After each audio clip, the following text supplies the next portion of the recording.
Welcome to crime diaries. ఈ వారం మన గెస్ట్ నిరుపేద కుటుంబంలో పుట్టి స్వయం కృషితో పైకి ఎదిగిన పోలీస్ ఆఫీసర్. పేరు బూడిద సునీల్, ఏసీపీ విశాఖపట్నం కమిషనరేట్. సునీల్ కుమార్ గారు ఆషామాషిగా పైకి రాలేదు. ఆయన దినసరి కూలీ కుటుంబంలో పుట్టి ఆయన కూడా దినసరి కూలీగా పనిచేస్తూ క్రమేపీ పైకి వచ్చారు. ఆయన పడ్డ కష్టం అంతా ఇంత కాదు.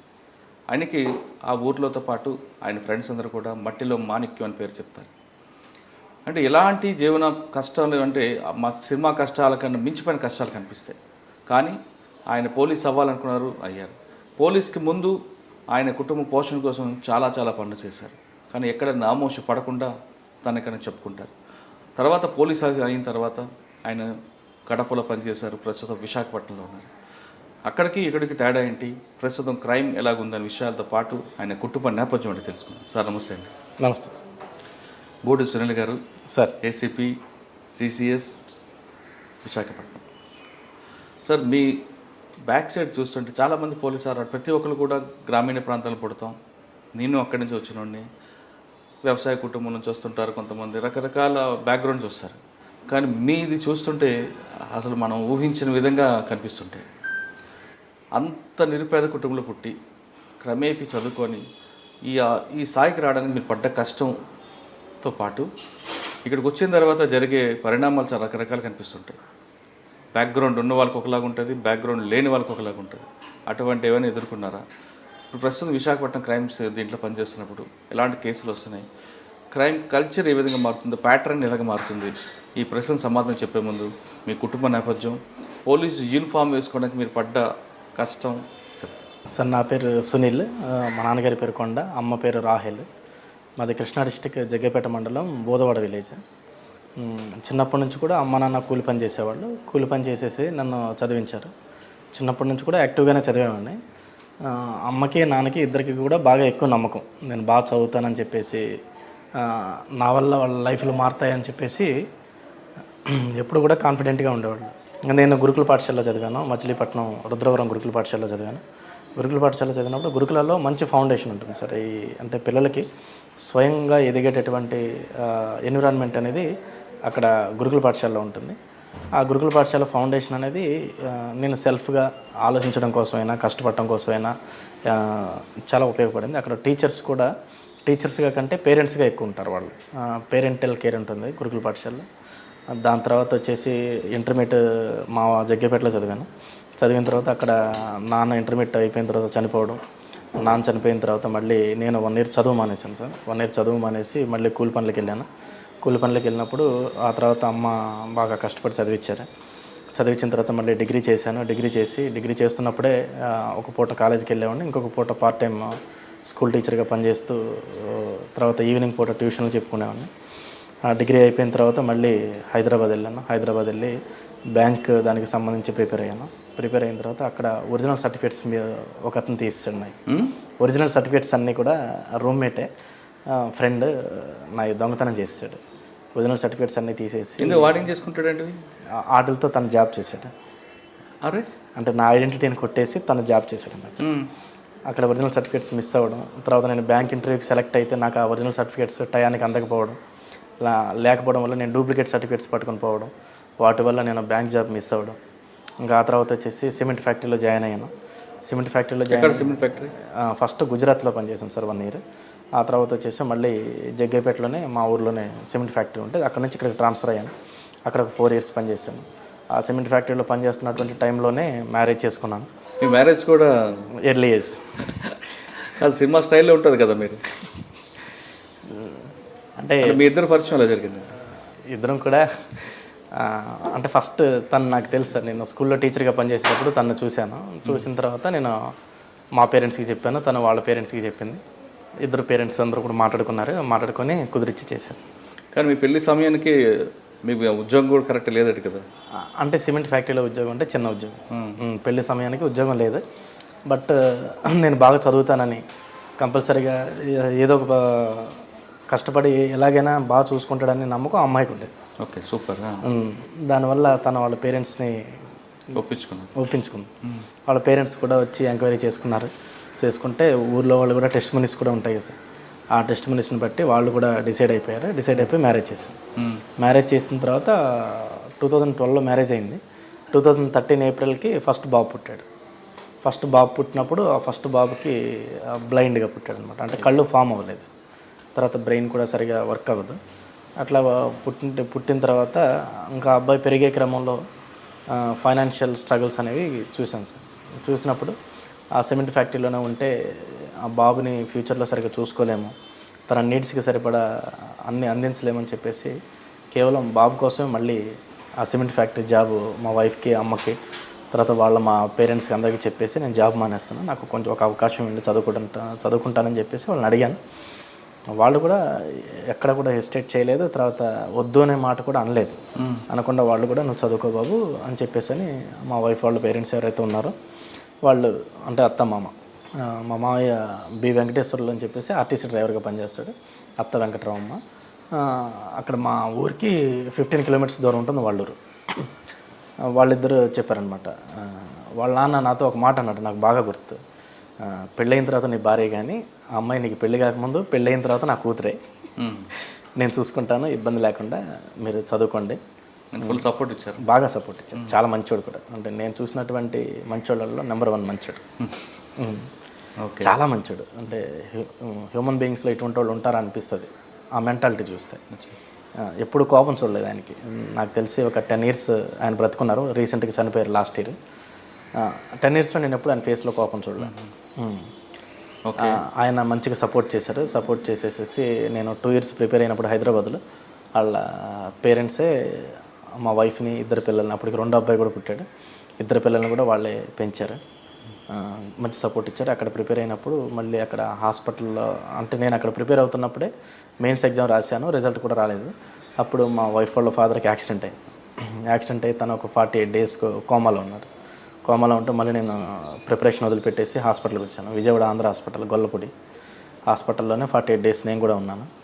ఉంటే ఇంకా బై గ్రేస్ ఆఫ్ గాడ్ అక్కడే నాకు మెయిన్స్ రిజల్ట్ రావడం, అక్కడ నుంచే నేను ఇంటర్వ్యూకి వెళ్ళినప్పుడు, అంటే మా ఫ్యామిలీలో ఉన్నటువంటి ఒకే ఒక గవర్నమెంట్ ఎంప్లాయ్ ఆయన, ఆర్టీసీ డ్రైవర్కి చేసేవాళ్ళు.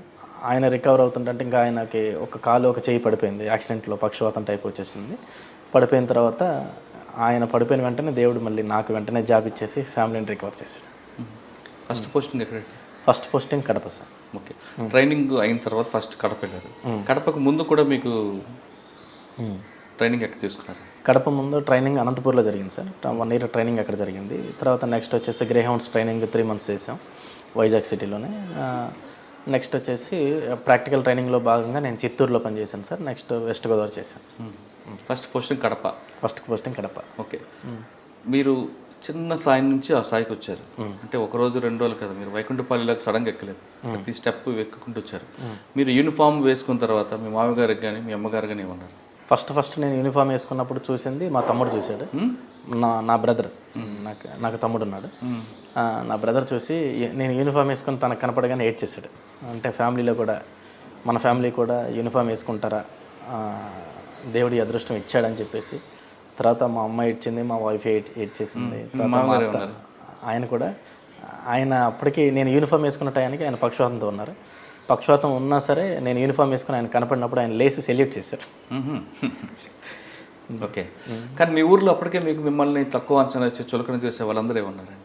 అంటే తక్కువ అంచనా చులకన అనేది కొంతమంది ఉన్నారు. బట్ ఏంటంటే వాళ్ళందరూ సైలెంట్ అయ్యారు.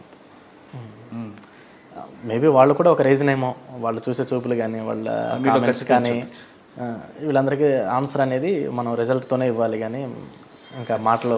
ఓకే. ఫస్ట్ పోస్టింగ్ వెళ్ళేసరికి మీకు ఎస్పీ ఎవరు? ఫస్ట్ పోస్టింగ్ చేసినప్పుడు నాకు ఎస్పీ అన్బురాజన్ సార్. ఎవరండి? అన్బురాజన్ గారు. ఇప్పుడు ఉన్నారు కదా? ఇప్పుడు కూడా. అక్కడ మీకు మెయిన్ మీ కడప అనగానే అందరికీ రకరకాల ఊహాగాలు నడుస్తుంటాయి. కానీ కడపలోనే లాంగ్ టర్మ్ చేసే ఆఫీసర్ కూడా ఉన్నారు, అన్నభుజరాజు సార్ లాంటి వాళ్ళు కొంతమంది. అంటే ప్రజలు బయట అనుకున్నంతగా వాళ్ళు ఫ్యాక్షన్స్లు కాదు, బయట ఉన్న ప్రచారం వాళ్ళు జరుగుతుంటారు. మీరు అక్కడ వెళ్ళగానే మీకు మెయిన్ ఛాలెంజ్ ఏమొచ్చింది, మీ అచీవ్మెంట్ ఏముంది? నేను కడపకి వెళ్ళాను సార్. కడపకి వెళ్ళినప్పుడు ఫస్ట్ అన్బురాజన్ సార్ని కలిశాను. సార్ని కలిసినప్పుడు సార్ నిజంగా అంటే ఒక స్టూడెంట్ లాగా, ఒక బ్రదర్ లాగా ట్రీట్ చేసేసేసి ఎలా పోలీసింగ్ ఎలా ఉంటుంది, ఎలా చేయాలి ఏంటి అనేది చెప్పి ప్రతి చిన్న విషయంలోనూ గైడ్ చేసేవాళ్ళు సార్. ఎప్పుడు ఏంటంటే సార్ గైడెన్స్ ఎలా ఉంటుందంటే మనకు సుపీరియర్తో మాట్లాడుతున్నాం అనే ఫీలింగ్ ఉండదు. మన ఓన్ బ్రదర్తో మాట్లాడుతున్నట్టు, లేదంటే కనుక మన ఫ్యామిలీ మెంబర్తో మాట్లాడుతున్నట్టు అంత చాలా ఫ్రీగా గైడ్ చేసేవాళ్ళు. సార్ గైడెన్స్ వల్ల కడప అనేది ఫస్ట్ కడప పోస్టింగ్ అనేది న్యూస్ పేపర్లో చూసుకున్నప్పుడు కడప అనేది అంటే సినిమాల్లో చూసిన కడపలా అట్లా ఉండేది. మాకు కడప అనేది ఎప్పుడు నేను వెళ్ళలేదు. నా పోస్టింగ్కి ముందు నేను ఎప్పుడు కడప విజిట్ చేయలేదు. అమ్మ కడప పడిందా అని చెప్పేసి భయపడ్డాను. భయపడిన తర్వాత కడప వెళ్ళిన తర్వాత అక్కడ చూస్తే సార్ నిజంగా మంచి మనుషులు, చాలా బాగా ప్రేమిస్తారు. వాళ్ళ గౌరవం కానీ, మర్యాదలు కానీ, వాళ్ళ ప్రేమలు కానీ అల్టిమేట్ సార్.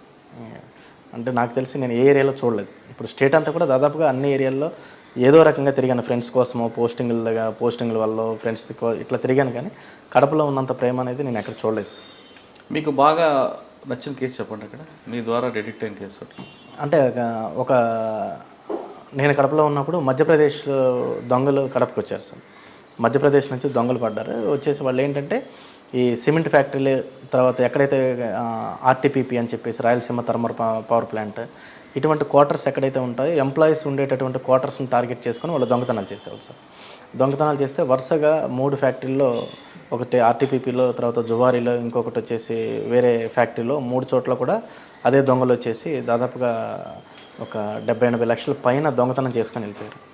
దాన్ని మేము టీమ్గా ఫామ్ అయ్యి మొత్తం ఒక 1 మంత్ ట్రై చేసి, ఆ 1 మంత్ ఒక టీంలు ఫామ్ చేసి మధ్యప్రదేశ్ నుంచి దొంగలు పట్టుకొని వచ్చేసి రికవర్ చేసాం సార్. చాలా బాగా సాటిస్ఫాక్షన్ అనిపించింది సార్.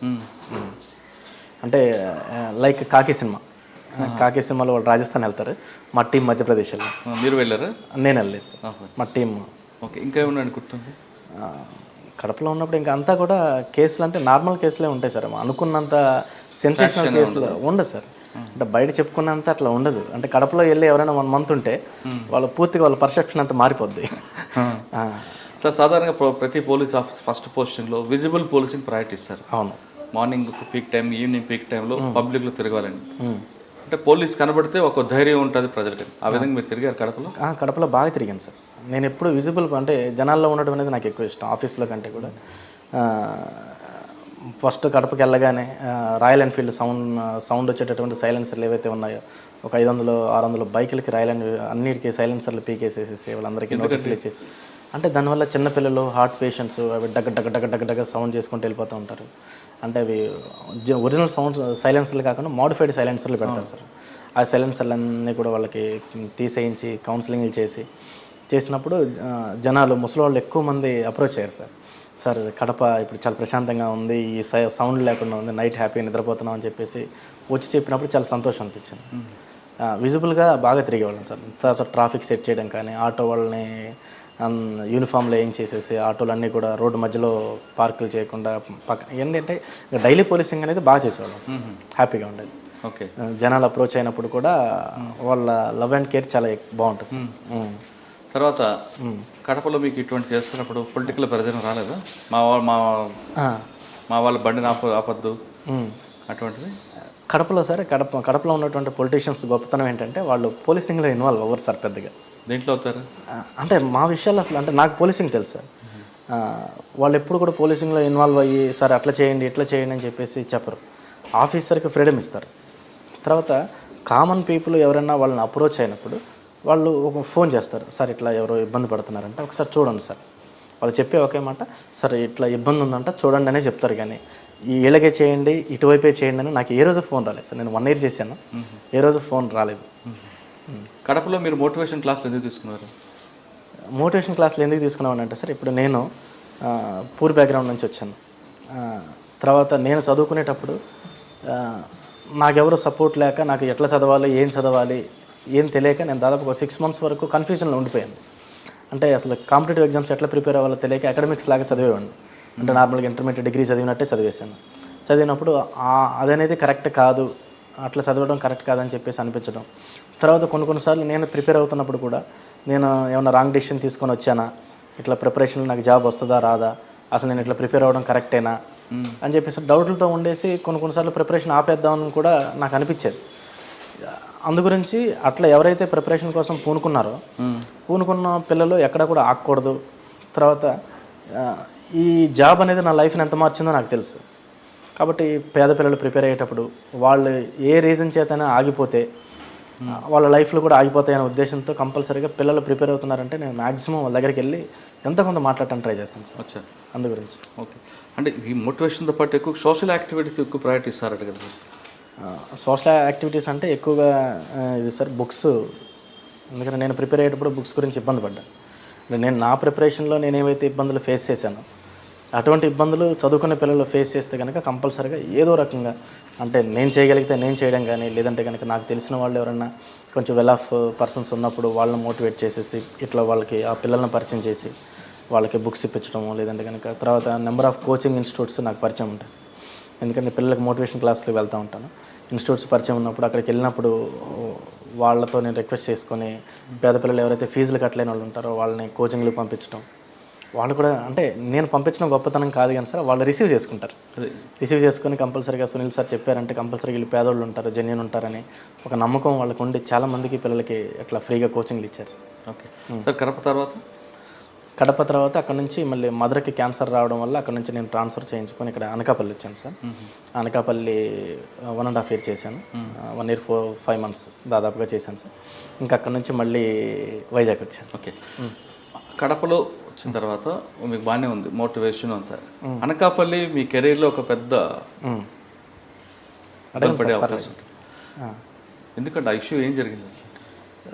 అది ఒక అన్ఫార్చునేట్ అండ్ అన్ఎక్స్పెక్టెడ్ ఇన్సిడెంట్స్, ఇంకంతే.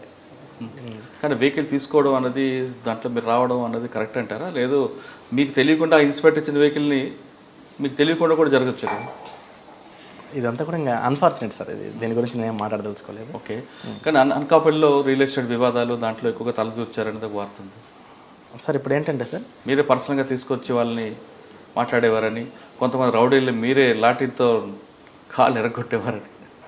కాళ్ళు ఎరగొట్టడం ఇట్లా ఏం జరగదు సార్. నార్మల్గా ఏంటంటే ఎవరైనా ఇట్లా ఒక ఒరిజినల్ అంటే జెన్యూన్ పిటిషనర్ ఎవరైనా ఉన్నప్పుడు జెన్యూన్ పిటిషనర్ మా యొక్క భూములు ఆక్రమించుకున్నారనో లేదంటే ఇంకేదన్నా చేశారని చెప్పేసి ఇట్లా మాకు కంప్లైంట్ వచ్చినప్పుడు దాని యొక్క జెన్యూనిటీని వెరిఫై చేసేవాళ్ళం సార్. అంటే పోలీసు పట్టించుకోకపోతే ఇంకా దాదాపుగా చాలా గ్యాప్ వచ్చేస్తుంది సార్ జనాలకి జస్టిస్ జరగడం కోసం. జెన్యూనిటీని వెరిఫై చేసేసేసి అక్కడ ఉన్నటువంటి రెవెన్యూ అఫీషియల్స్తో మాట్లాడి సార్ వీళ్ళు ఇట్లా పిటిషన్కి వచ్చారు, వీళ్ళ పరిస్థితి ఏంది, అసలు ఏంటి డాక్యుమెంట్స్ ఎవరి పేరు మీద ఉన్నాయి ఏంటి అని చెప్పేసి వాళ్ళతో వెరిఫై చేయించుకొని వెరిఫై చేసినప్పుడు వాళ్ళు ఇచ్చిన డేటాను బట్టి కంపల్సరీగా వాళ్ళు కేసు రిజిస్టర్ చేసేవాళ్ళు సార్. కేసు రిజిస్టర్ చేసేసేసి ఎవరైతే ఇట్లా ఆక్యుపై చేసినా లేదంటే ఎవరైతే ఒరిజినల్ ఓనర్స్ని ఇబ్బంది పెట్టినా కంపల్సరీగా పిలిచి మీరు ఇట్లా చేయడం వల్ల దానివల్ల ఏమవుతాయంటే సార్ ఫర్దర్గా లాండ్ ఆర్డర్ ఇన్సిడెంట్స్ రావడం, ఒకరినొకరు కొట్టుకోవడాలు, దాంట్లో ప్రమాదవశాత్తు చచ్చిపోవడాలు కూడా జరుగుతాయి. దాని గురించి ఏంటంటే ముందుగానే మేము పిలిచి కౌన్సిలింగ్ చేసేసి ఇట్లా ల్యాండ్ గ్రాబింగ్ ఇటువంటివి చేస్తే కనుక కంపల్సరీగా పోలీస్ డిపార్ట్మెంట్ తరఫున లీగల్ యాక్షన్ చాలా స్ట్రిక్ట్గా తీసుకుంటామని చెప్పేవాళ్ళం సార్. కౌన్సిలింగ్ అంటే కరతోనే నోటుతోనే? నోటుతోనే సార్. నోటితోనే చెప్పేవాళ్ళం, స్ట్రిక్ట్గా చెప్పేవాళ్ళం. కంపల్సరీగా దానికి సివిల్ మ్యాటర్లో మీకు ఒక ఎస్ఓపి ఉంది ల్యాండ్ డిస్ప్యూట్లో. ఆ ఎస్ఓపి కాకుండా వాళ్ళని కొట్టేవారు? ఎస్ఓపి కాకుండా కొట్టడాలు అనేది ఏం జరగవు సార్. అంటే ఏంటంటే సివిల్ మ్యాటర్లు పట్టించుకోలేదు అంటే పోలీస్ ఎప్పుడైనా సరే ఇట్లా పేదోళ్ళు ల్యాండ్స్ ఎవరైనా ఆక్యుపై చేస్తున్నారని చెప్పేసి వాటిని పట్టించుకొని మేము పట్టించుకోవడం అంటే ఇప్పుడు మాకు రెవెన్యూ డిపార్ట్మెంటల్ పరంగా మాకు ఎటువంటి రైట్స్ ఉండవు సార్. పట్టించుకోవడం అంటే ఏంటంటే సపోజ్ మీ ల్యాండే ఎవరన్నా కబ్జా చేశారు, మీరు ఇమీడియట్గా రెవెన్యూ వాళ్ళ దగ్గరికి వెళ్ళకుండా పోలీస్ దగ్గరికే వస్తారు సార్. పోలీస్ దగ్గరికి వచ్చినప్పుడు ఇది మా మ్యాటర్ కాదు సివిల్ మ్యాటర్ అని చెప్పేసి మీ సబ్జెక్ట్ ఏం వినకుండా ఇది జస్ట్ సివిల్ మ్యాటర్ అని చెప్పేసి మేము వదిలేస్తే అక్కడ ఎవరైతే మీ ల్యాండ్ కబ్జా చేస్తారో వాళ్ళకి హ్యాపీ సార్. అది వాడికి హ్యాపీ. ప్లస్ నేనేం చేస్తానంటే కోర్టు వెళ్ళని టైం వద్దని ఎవడొక రౌడీ జరగలుగుతా అది తర్వాత ఏం చేస్తారనేది అది మీకు ఉంటుంది. కానీ మేము ఏం చేస్తామంటే దాన్ని ఆ పిటిషన్ వచ్చినప్పుడు పిటిషనర్ ఎవరైతే మీ రెస్పాండెంట్ ఉంటారో వాళ్ళని కూడా పిలిపించి మాట్లాడినప్పుడు కంపల్సరీగా అక్కడ పిటిషనర్ చెప్తారు సార్. పిటిషనర్ చెప్పి ఇట్లా మా డాక్యుమెంట్స్ ఉన్నాయని చూపిస్తారు. డాక్యుమెంట్స్ ఉన్నాయని చూపించినప్పుడు డాక్యుమెంట్స్ వెరిఫికేషన్ కోసం ఎంఆర్ఓకో లేదంటే ఆర్డీఓ వరకు మేము మాట్లాడటం జరుగుతుంది సార్. మాట్లాడటం జరిగినప్పుడు వాళ్ళు ఇచ్చేటటువంటి దాని మీద జెన్యూనిటీని బట్టి వీళ్ళు కంప్లైంట్ ఇస్తే మేము ఎఫ్ఐఆర్ చేస్తాం సార్. ఎఫ్ఐఆర్ చేసి ఎఫ్ఐఆర్ ఎప్పుడైతే పడిందో అప్పుడు ఏంటంటే ఇంతకుముందు హాయిగా కబ్జాలు చేసుకునే వాళ్ళు కానీ ఇంకెవరన్నా ఉన్నవాళ్ళు ఈ పోలీసు వాళ్ళ వల్ల మా యొక్క యాక్టివిటీస్ అన్నీ కూడా ఆగిపోతున్నాయని చెప్పేసి వీళ్ళు సివిల్ మ్యాటర్లో ఇన్వాల్వ్ అవుతున్నారని ఒక బ్రాండ్ వేస్తారు. అంతేగాని సివిల్ మ్యాటర్లు అంటే ప్యూర్ సివిల్ ఇష్యూస్ చేయం సార్ ఎప్పుడు కూడా. ఎవరైనా ఒక ల్యాండ్లోకి ఇంకొక ల్యాండ్లోకి టెస్ట్ పాస్ అయినప్పుడు మాత్రం ఎఫ్ఐఆర్లు వేసే చేస్తాం ఏం చేసినా సార్.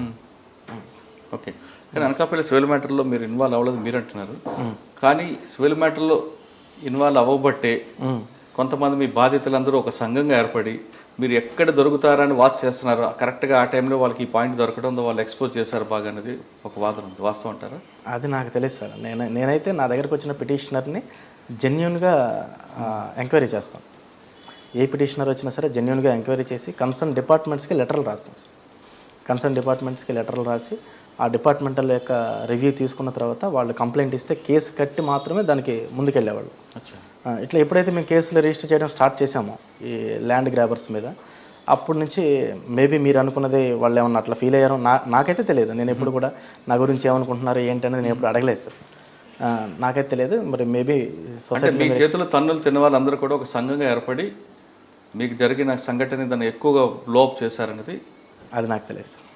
మీ సుపీరియర్తో కూడా ఎక్కువగా మీరు ఘర్షణ పడేవారట కదా? సుపీరియర్తో ఘర్షణ పట్టాలి ఏముండదు సార్, ఎందుకంటే పోలీస్ డిపార్ట్మెంట్లో బాస్ అంటే ఎప్పుడు కూడా రెస్పెక్టే ఉంటుంది సార్.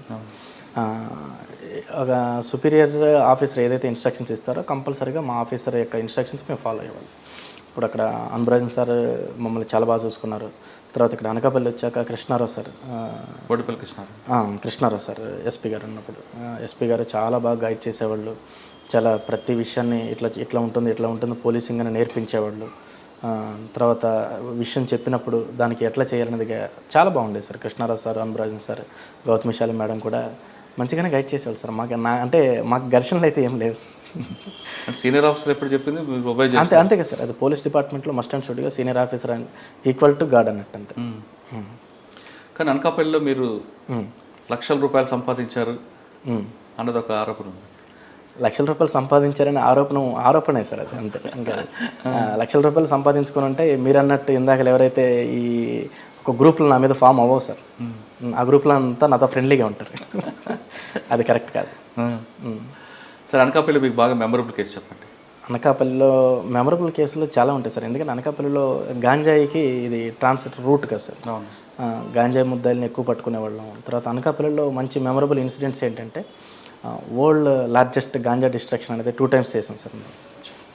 ఒకసారి 2 lakhs కేజీస్ ఆఫ్ గాంజా, తర్వాత రెండోది 1.96 lakhs of kgs of ganja. అప్పుడు డీజీ గారు వచ్చారు. డీజీ గారు కూడా వచ్చారు సార్. ఆ రెండు కూడా నా హయాంలోనే, నేనున్నప్పుడు అనకాపల్లిలో నా సబ్ డివిజన్లో జరిగాయి సార్. ఇక్కడ అనకాపల్లి నుంచి నర్సీపట్నం దిగుతారా? ఎక్కడ దిగుతారు? మీ పాయింట్ ఎక్కడ, ఎంట్రీ ఎగ్జిట్ పాయింట్ ఎక్కడ ఉంది మీ లిమిట్స్లో?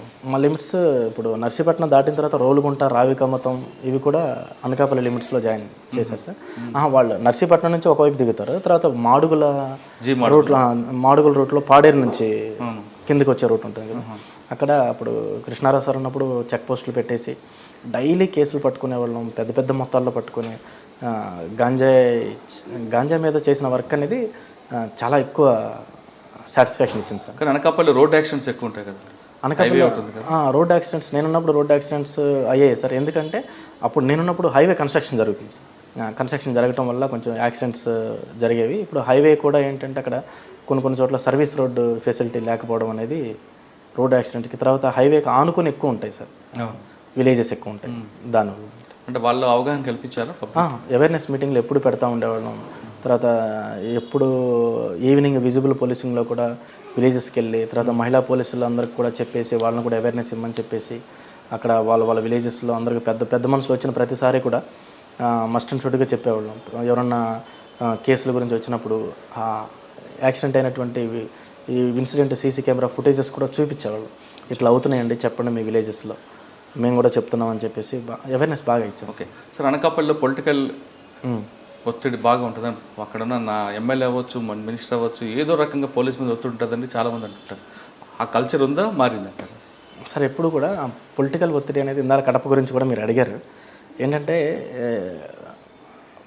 పొలిటీషియన్స్, పోలీసు, జనాలు ఇదంతా కూడా ఒక circle sir. People, police, politicians. ఎందుకంటే జనాలకి ఏదైనా ఇబ్బంది వచ్చిందంటే ఎక్కువ మంది పొలిటీషియన్స్ అనేవాళ్ళు కొంచెం దగ్గరగా అప్రోచబుల్గా ఉంటారు కాబట్టి పోలీస్ దగ్గరికి కొంతమంది వస్తారు, పోలీస్ దగ్గరికి రాని వాళ్ళు కానీ పొలిటీషియన్స్ పరిచయం ఉన్న వాళ్ళు పొలిటీషియన్స్ దగ్గరికి వెళ్తారు. వెళ్ళినప్పుడు వాళ్ళు కంపల్సరీగా సార్ ఇట్లా జరిగిందంట, ఒకసారి ఇష్యూ చూడండి సార్ అని చెప్పేసి మాకు ఫోన్లు చేస్తారు. ఫోన్ చేసినంత మాత్రాన అది ఒత్తిడి అని అనుకోలేము సార్. ఎందుకంటే వాళ్ళు పబ్లిక్ రిప్రజెంటేటివ్స్ కాబట్టి పబ్లిక్ ఏదైనా వాళ్ళ దగ్గరికి గ్రీవెన్స్ తీసుకెళ్ళినప్పుడు కంపల్సరీగా కన్సర్న్ డిపార్ట్మెంట్ వాళ్ళకి ఎవరికైనా వాళ్ళు ఫోన్ చేస్తారు. అట్లనే మాకు ఫోన్ చేసి సార్ ఇట్లా జరిగిందంట చూడండి అని చెప్పేవాళ్ళు, కానీ ఒత్తిడి చేసేవాళ్ళు. అంటే అంతవరకు బాగానే ఉంది, కానీ పేకాడ క్లబ్బుల మీద దాడులు జరిగినప్పుడు మా వాళ్ళు ఉన్నారు విడిచిపెట్టండి అనే ఫోన్లు కూడా చేసేవాడట కదా. మంత్రి గారు కాదు, మంత్రి గారు అనుచరులు. అంటే ఎవరైనా సరే ఇట్లా నార్మల్గా ఫోన్లు వస్తాయి సార్.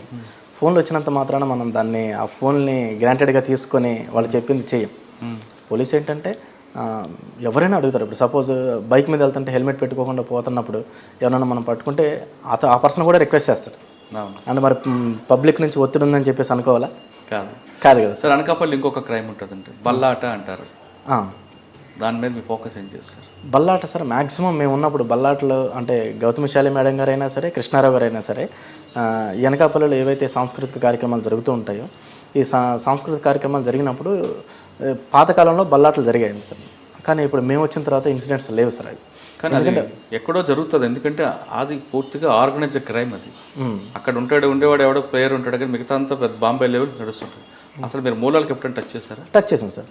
ఎందుకంటే మేము 2 టీంలు పెట్టాము సార్. ఒక టీం వచ్చేసి అక్కడ గ్యాదర్ అయ్యేటటువంటి జనాలను చూడటానికి, ఇంకొక టీం వచ్చేసి ఆ విలేజ్ అప్రోచ్ రోడ్స్ కానీ విలేజ్లో ఉన్నటువంటి కార్నర్ ప్లేస్లు ఏవైతే ఉంటాయో వాటన్నిటిని కూడా మొత్తం అంతా కూడా ఏరియా డామినేషన్ పార్టీ మొత్తం అంతా కూడా తిరుగుతూ ఉంటాయి. అక్కడ తిరుగుతూ ఉండి ఎక్కడ ఎవరు ఏం జరిగినా సరే ఇమీడియట్గా పట్టుకోవడం, చిన్న చిన్న వేస్తే వాటిని వెంటనే తీసుకురావడం, కేసులు కట్టడం, ఇవన్నీ కూడా జరిగాయి సార్. ఒక కేసు అని చెప్పగలరు అందులో బల్లాట్లో? అంటే చాలా కేసులు పెట్టాను సార్. పెట్టినప్పుడు ఇంకా గుర్తులేదు. అదే అంటే పెద్ద మొత్తంలో జరిగినవి ఉండవు సార్. ఇది చిన్న చిన్నవి చిన్న చాట్ లాగా వేసేసుకొని అక్కడ ఆడితే వెంటనే మా వాళ్ళు పట్టుకోవడం, మప్తిలోనే తిప్పుతాం సార్ మా వాళ్ళందరినీ కూడా. సార్ అనకాపల్లి వచ్చిన తర్వాత ఈ ఇన్సిడెంట్ జరగడం, వెంటనే ట్రాన్స్ఫర్ చేయడం, ఒకసారి బాధ అనిపించేదా? అరే ఇంత కష్టపడి వస్తున్నాం, అన్ఫార్చునేట్ ఇన్సిడెంట్ నుంచి నా తప్పు లేకపోయినా ప్రభుత్వం ట్రాన్స్ఫర్ చేయడం అనేది న్యాచురల్ అనుకోండి, పార్ట్ ఆఫ్ డ్యూటీ. అది మీరేమైనా ఫీల్ అయ్యారా దాన్ని? నేనేం ఫీల్ లేదు, అది మన రొటీన్గా జరిగింది అనుకున్నారా? లేదు సార్. అంటే ఇక్కడ 2 విషయాలు వస్తాయండి. తప్పు చేయకపోయినా బదిలీ చేయడం అక్కడ మనసుకు వచ్చి బాధపడుతుంది. అటువంటి వ్యక్తికి ఏమైనా బ్యాక్గ్రౌండ్ ఉంటే మాత్రం ఖచ్చితంగా అది ప్రొటెక్ట్ అవుతుంది. మీకు ఎలాంటి బ్యాక్గ్రౌండ్ లేదు, తీసుకొచ్చి ట్రాన్స్ఫర్ చేశారు, అప్పుడు మీ ఫీలింగ్స్ ఏంటంటే? పోలీస్ ఆఫీసర్కి బ్యాక్గ్రౌండ్ ఉంటే పోస్టింగ్లు వస్తాయని అనుకున్నారా, లేదు మన నిజాయితీ మనకు కాపాడుతుంది అనుకున్నారా? సార్ డీజీ సార్ అయితే మనిషిని చూస్తారు సార్, అంతేగాని బ్యాక్గ్రౌండ్ ఇవన్నీ కూడా సార్ ఏం చూడరు. ఎందుకంటే పోలీస్ డిపార్ట్మెంట్ ఏదైనా ఒక ఇన్సిడెంట్ జరిగినప్పుడు మస్ట్ అండ్ షుడ్గా ఎంక్వైరీ చేస్తారు. ఎంక్వైరీ చేసినప్పుడు మా డిపార్ట్మెంటల్ ఎంక్వైరీలు చేశారు. ఎంక్వైరీలు చేసినప్పుడు ఇష్యూ ఏం జరిగింది ఏంటి అనేది సార్ వాళ్ళు తెలుసుకొని నేను చేసిన పీరియడ్ కూడా సాచురేషన్ పీరియడ్ సార్. అది 1.5 year అంటే డిఎస్పీకి మంచి పీరియడ్ అన్నట్టు. తర్వాత నన్ను కూడా నా ఫ్యామిలీ ఇబ్బందులు ఇవన్నిటిని కూడా దృష్టిలో పెట్టుకొని నన్ను అంటే నిజంగా మీరు అన్నట్టు పనిష్మెంట్ లాగా ట్రాన్స్ఫర్ అట్లా ఏం కాదు సార్. ఎందుకంటే నా ఫ్యామిలీకి నేను అనకాపల్లిలో ఉన్నప్పుడు ఫ్యామిలీ ట్రీట్మెంట్ కోసం రావాలి అంటే నేను సెలవు పెట్టుకొని రావాలి. కానీ ఈరోజు వైజాగ్ నాకు డీజీ సార్ వైజాగ్ ఇచ్చారు. వైజాగ్ ఇచ్చినప్పుడు వైజాగ్లో మా మదర్ ఇప్పుడు క్యాన్సర్ ట్రీట్మెంట్ తీసుకుంటున్నారు, మా బాబుకి కూడా ఇక్కడ ట్రీట్మెంట్ చేయించుకుంటున్నాను, ఇక్కడ ఉద్యోగం కూడా ప్రశాంతంగా చేసుకుంటున్నాను. అట్లా పనిష్మెంట్గా అనుకోలేదు, పనిష్మెంట్గా అనుకోలేదు సార్. ఎందుకంటే దేవుడు ఏదో నేర్పించాలని అనుకున్నాడు, అందు గురించి నా లైఫ్లో ఆ ఇన్సిడెంట్ని పర్మిట్ చేశాడు, జరిగింది. దాని నుంచి నేనేం నేర్చుకోవాలనేది నేను గ్రహించాను. కరెక్ట్, అంతే సార్. దాని తర్వాత ఆఫీసర్స్ అందరూ కూడా ప్రాక్టికల్గా థింక్ చేస్తారు సార్. ఎందుకంటే ఏదో మీడియాలో ఏదో వచ్చిందనో లేదంటే కనుక ఇంకెవరో ఏదో చెప్పారని డీజీ సార్ వాళ్ళు ఇట్లా ఆలోచించారు సార్. ప్రాపర్గా గ్రౌండ్ లెవెల్ ఎంక్వైరీ చేసి ఆ ఎంక్వైరీలో ఏంటి ఫ్యాక్ట్స్ అనేది ఐడెంటిఫై చేసిన తర్వాతే వాళ్ళు. సార్ విశాఖపట్నం వచ్చారు, ఇక్కడ మీకు ఇప్పుడు క్రైమ్ ఎలా ఉందండి? విశాఖపట్నం క్రైమ్ అనేది ఇప్పుడు CP sir Trivikram Varma sir ఉన్నారు సార్. సిపి సార్ అంటే మాకు యంగ్ ఆఫీసర్లకి చాలా మంచి ఫ్రీ హ్యాండ్ ఇస్తారు.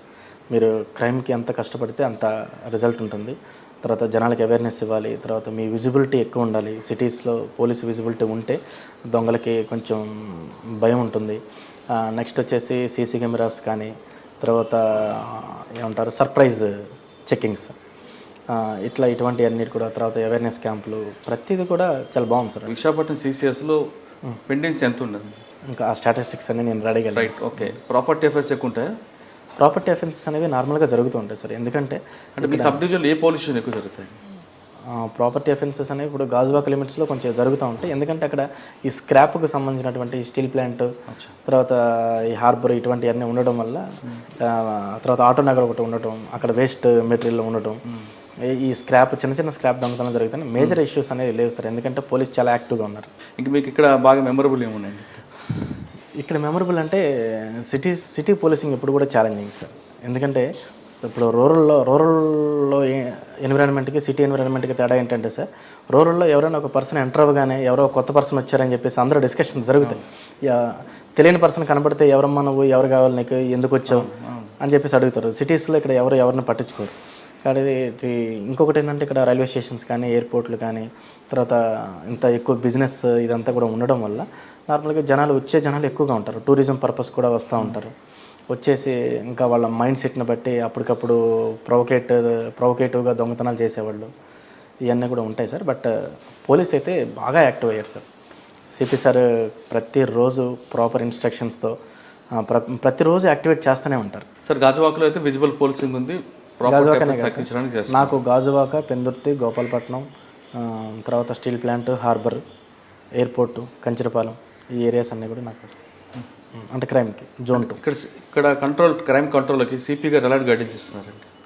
క్రైమ్ కంట్రోల్కి సిపి గారు ఫస్ట్ మమ్మల్ని చేయమనే స్టెప్ ఏంటంటే విజిబుల్ పోలీసింగ్ చేయమంటారు. తర్వాత ఓల్డ్ అఫెండర్స్ అందరిని కూడా పిలుచుకొని వాళ్ళ ద్వారా ఇన్ఫర్మేషన్ గ్యాదర్ చేసుకోవడం, తర్వాత వాళ్ళ మీద దృష్టి పెట్టడం. తర్వాత ఎవరైతే కొంతమంది కుర్రాళ్ళు ఏ పని లేకుండా తిరుగుతూ ఉన్న వాళ్ళ మీద దృష్టి పెట్టడం. తర్వాత ఏరియాలో మేము ఏంటంటే ఒక్కొక్క ఏరియాని ఒక్కొక్క కానిస్టేబుల్కి అడాప్ట్ చేసినప్పుడు ఆ అడాప్ట్ చేసినటువంటి చేసుకున్న కానిస్టేబుల్ ఎవరైతే ఉంటారో ఆ ఏరియాకి వెళ్ళి ఆ ఏరియాలో ఎవరెవరు ఎట్లా తిరుగుతున్నారు ఏంటి వాళ్ళ మీద దృష్టి పెట్టడం. ఆ ఏరియాలో ఎవరైనా అఫెండర్స్ ఉంటే కనుక కంపల్సరీగా మేము నైట్స్ వెళ్ళి చెక్ చేయడం. ఎందుకంటే ఈ దొంగతనాలు ఇవన్నీ కూడా నైట్లో ఎక్కువ జరగడానికి ఆస్కారం ఉంటుంది సార్. దాని గురించి కంపల్సరీగా మా దగ్గర సస్పెక్ట్ షీట్లు కానీ, తర్వాత డీసీ షీట్లు, కేడీ షీట్లు ఉన్న వాళ్ళందరినీ కూడా నైట్ వెళ్ళి మేము కంపల్సరీగా చెక్ చేయడం. వాళ్ళ ప్రజెన్స్ ఉన్నారా లేదా చెక్ చేసుకోవడం. వాళ్ళు నైట్ కనపడకపోతే కనుక ఇమీడియట్గా వాళ్ళ లొకేషన్స్ తీసుకొని ఎక్కడికి వెళ్ళారు, ఏదైనా క్రైమ్ చేయడానికి వెళ్ళారా, ఇట్లా ఎవ్రీథింగ్ సిపి గారు మానిటర్ చేస్తూనే ఉంటారు సార్. తర్వాత ఎవ్రీ వీక్ కంపల్సరీగా వాళ్ళందరినీ పిలిచి కౌన్సిలింగ్ చేయడాలు. తర్వాత సిపి సార్ కొంతమంది పిల్లలకైతే రీసెంట్గా రిఫార్మ్ చేద్దాం పిల్లల్ని అని చెప్పేసి అక్కడ ఆంధ్ర యూనివర్సిటీలో సైకాలజీ డిపార్ట్మెంట్ చేత మాట్లాడి వాళ్ళతో కౌన్సిలింగ్ ఇప్పించడాలు కూడా కొత్తగా చేస్తున్నారు సార్. ఓకే సార్, మేము ఈ ప్రొఫెషన్ పక్కన పెడతాం, కాసేపు వ్యక్తిగత విషయాలకు వస్తే, చిన్న కుటుంబం నుంచి వచ్చారు, అమ్మగారే మీకు చదివించి ఒక స్థాయి తీసుకొచ్చారు, మీరు కూడా సిమెంట్ ఫ్యాక్టరీలో డైలీ వేజర్గా పనిచేస్తూ వచ్చారు. అంటే మీకు కష్టం విలువ తెలుసు, మీకు ప్రతి రూపాయిని జాగ్రత్త పెట్టుకోవాలి, కుటుంబం బంధం తెలుసు. ఇక్కడికి వచ్చిన తర్వాత మొదటి బాబు చూసాం, మెంటల్లీ హ్యాండిక్యాప్ కనిపిస్తున్నట్టు. సాధారణంగా ఇప్పుడున్న కాలంలో అటువంటి పిల్లలు పుడితే తల్లిదండ్రులు ఎక్కడ హోమ్లోనో హాస్టల్లో పెట్టి నెలకి ఇంత అని పంపించేస్తుంటారు చేయలేక అని.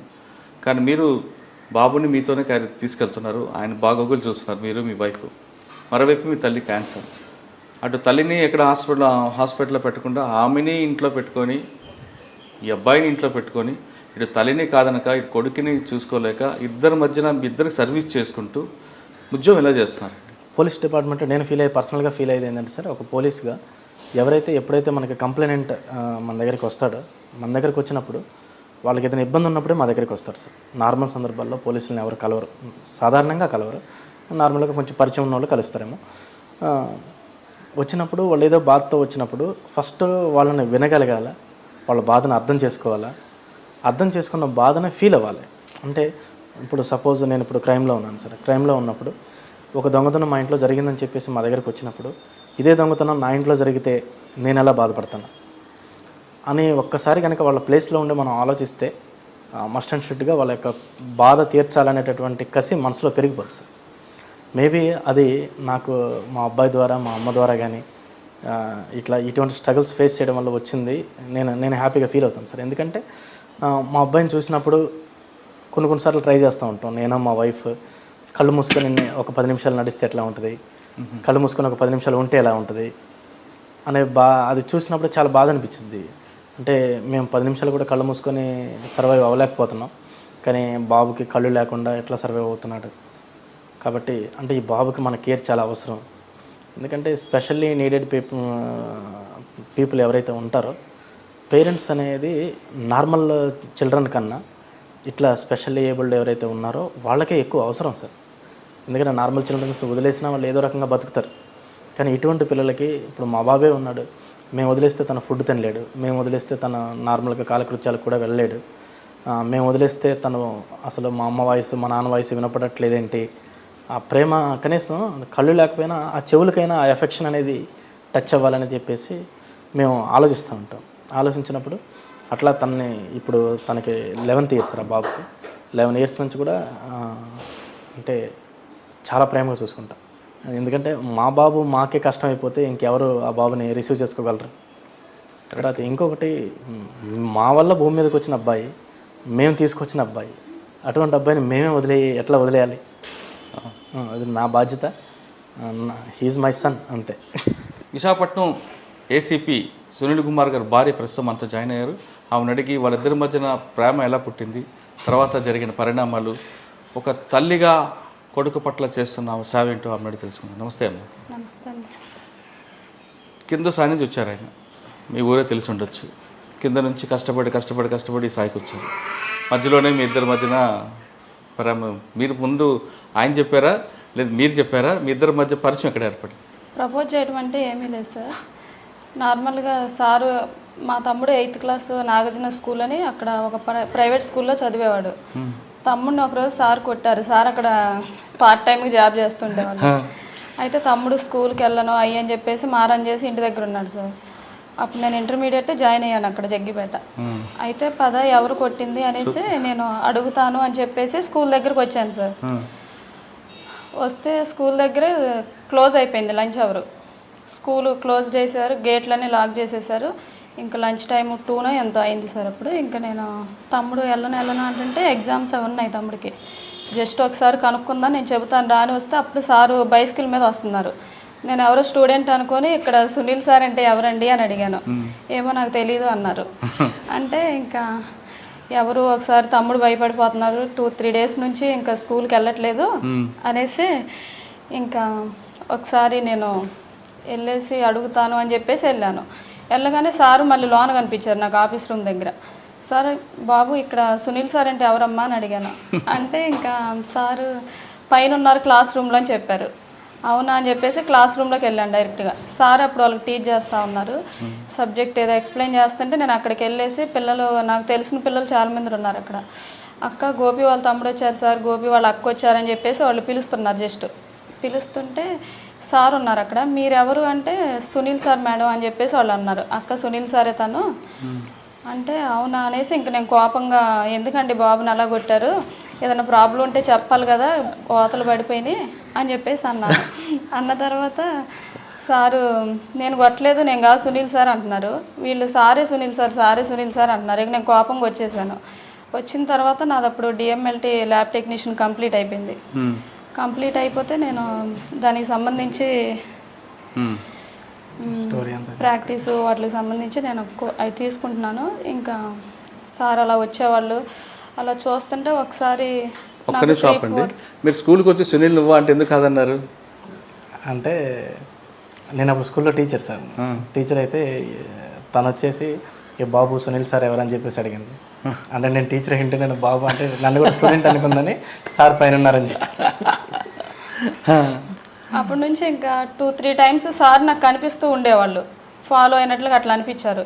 కాకపోతే నేను అబ్జర్వేషన్ చేసినప్పుడు ఫాలో అవుతున్నట్టు అనిపించారు. కాకపోతే నేను పట్టించుకోకుండా వెళ్ళిపోయేదాన్ని. ఒక 2-3 times నేను స్కూల్కి వెళ్ళే బస్సులో కూడా, కాలేజ్కి వెళ్ళే బస్సులో కూడా కనిపించారు. మా క్లాస్మేట్స్ వీళ్ళందరూ ఫ్రెండ్స్ లాగా ఉండేవాళ్ళు కాబట్టి అలా వస్తున్నారేమో, ఎవరు అనే పర్సన్ నాకు తెలియదు అసలు ఏ ఊరు ఎక్కడ అనేసి. ఒకసారి ఇంకా అలా ఫాలో అవ్వకుండా సార్కు తెలిసిన ఫ్రెండ్ ద్వారా మా పేరెంట్స్కి చెప్పించారు, ఇలా నేను అమ్మాయిని మ్యారేజ్ చేసుకోవాలనుకుంటున్నాను అయ్యి అనేసి. తనంటే అమ్మ వాళ్ళని అడగమనండి, అమ్మ వాళ్ళకి ఇష్టమైతే మాకు ఓకే అని చెప్పేసి అన్నాను. ఇంకా డాడీకి మమ్మీకి చెప్పేశాము. మధ్యలో మీకు ఎప్పుడు చెప్పలేదు నేను ప్రేమిస్తున్నానని? ఆ అమ్మాయితో ఒకసారి చెప్పించారు. అయితే మా పేరెంట్స్కే చెప్పమానండి డైరెక్ట్గా అనేసి అన్నాను. అంటే మీరు మా అభిప్రాయం లేకుండా డైరెక్ట్గా మీరు వాళ్ళ పేరెంట్స్కి వెళ్ళిపోయారా? పేరెంట్స్కి ఇష్టమైతే నాకు ఇష్టమే అని చెప్పేశాను. కానీ పెళ్ళికి ముందు దగ్గర మాట్లాడుకోవడం కలుసుకోవడం లేవు? పెద్దగా లేదు. సినిమా చూపించినట్లుగా సైకిల్ మీద మీరు వెళ్ళడం, సైకిల్ మీద వచ్చేవాళ్ళు రోజు ఇది జయం సినిమా లాగా. నేను కాలేజ్ నుంచి బస్ స్టాండ్కి వెళ్తుంటే అలా కనిపిస్తూ ఉండేవాళ్ళు, మెరుపు తీగల ఇలా చెల్లిపోతున్నాడు. వెనక ఫాలో అవ్వటం అలా వచ్చేవాళ్ళు. కానీ మీరు ఆయన ఫాలో అవుతారని కనిపెట్టారు, మీ ఫ్రెండ్ ద్వారా ప్రపోజల్ పంపించారు, మీరు ఎందుకు ఆయన్ని యాక్సెప్ట్ చేశారు? యాక్సెప్ట్ చేయటం అంటే తను బ్యాడ్ పర్సన్. తను ఏం చెప్పిందంటే అన్న చాలా, తనకి సార్ సీనియర్ అండి, అయితే అన్న చాలా గుడ్ పర్సన్, తనకు ఫాదర్ లేరు, చాలా కష్టాలు పడ్డారు, చాలా పూర్ ఫ్యామిలీ, చాలా ఇబ్బందులు పడిపోయి వచ్చారు. అన్న బ్యాడ్ పర్సన్ అయితే కాదు అక్క, ఇలా ఒక అబ్బాయి ఇలా కంటిన్యూగా ఇలా నా వెంట తిరుగుతూ ఉన్నాడు, సైకిల్ వేసుకొని బస్ స్టాండ్ దగ్గరకు అలా వస్తున్నాడు, డిస్టర్బెన్స్ ఉందక్క. ఆర్టీసీ డ్రైవర్ అంటే డాడీ స్టాఫ్ మొత్తం ఉంటారు అక్కడ, నేను అందరికీ తెలుసు మ్యాక్సిమం బస్ స్టాండ్లో, నాకు అలా ఇష్టం లేదు, ఒకసారి చెప్పక్క అన్నాను. అబ్బాయి అయితే మంచోడ్రా, అలా చేయడు అసలు, ఒకసారి నేను చెప్తాను అన్నది. తను చెప్పిన తర్వాత సార్ ఇంకెప్పుడు అటు వచ్చినట్టు అడుగు అనిపించలేదు. తర్వాత డైరెక్ట్ మ్యాచ్ ఫిక్సింగ్కి వచ్చేసారు. కాదమ్మా, తమ్ముడికి కొట్టాడని కోపంతో వెళ్ళావు, ఆయన పట్టుకు వాయించాల్సింది పోయి నువ్వు ఆయన ప్రేమలో పడ్డావేంటి? సరే, మీ ఇద్దరికి కుటుంబాలు రెండు కలిపి పెళ్లి చేసుకున్నారు. పెళ్లి చేసుకున్న తర్వాత తొలి సంతానం చూడగానే ప్రతి తల్లికి చాలా ఆనందం ఉంటుంది. ముందు వాడితో అమ్మాని పిలిపించుకోవాలని ఉంటుంది, వాడిని చూడాలని ఉంటుంది, వాడికి నువ్వు కనబడాలని వాడికి ఉంటుంది. ఈ తల్లి కొడుకుల బంధం అనేది దాన్ని ఎవరూ చెరపలేము, కాదనిలేము కూడా. మరి నీకు ఆ బాబుని చూడగానే ఏమనిపించింది? ఒక్కసారి కూడా అమ్మాని పిలపోతే ఏమనిపించింది?